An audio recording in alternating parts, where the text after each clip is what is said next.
अयोध्या रे बसिला श्रीराम दरबार। राम दरबार आज होईछि प्राण प्रतिष्ठा।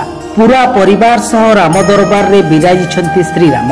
चलचंचल अयोध्या नगरी विराजिले श्रीराम। भव्य दिव्य अद्वितीय अपरूप दर्शन। प्रभु श्रीराम और मां सीतांक प्रथम झलक। आज श्रीराम मां सीता लक्ष्मण और हनुमानंकर होईछि प्राण प्रतिष्ठा। पाखरे अछंती भाई भरत और शत्रुघ्न।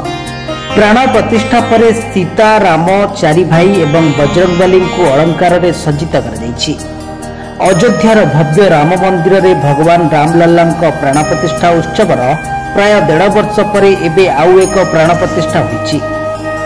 राम मंदिर रे प्रभु श्रीराम विशाल दरबार मध्य निर्मित होईछि।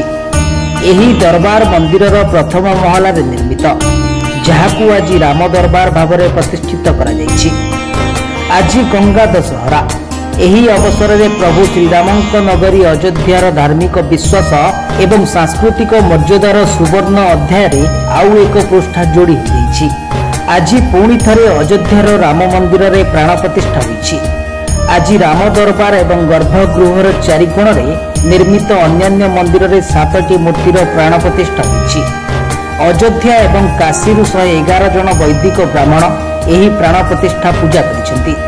ब्राह्मण मानक द्वारा वैदिक मंत्र उच्चारण रे मंदिर परिसर वैदिक शक्ति रे प्रकंपित होईछि।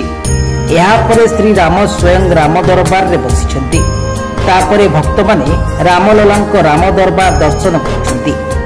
मुख्यमंत्री योगी आदित्यनाथ राम दरबार रो प्राण प्रतिष्ठा उत्सव रे जोग दैछंती एवं एहार दिव्य दर्शन करिसेंती। ब्यूरो रिपोर्ट सर्वसाधारण न्यूज।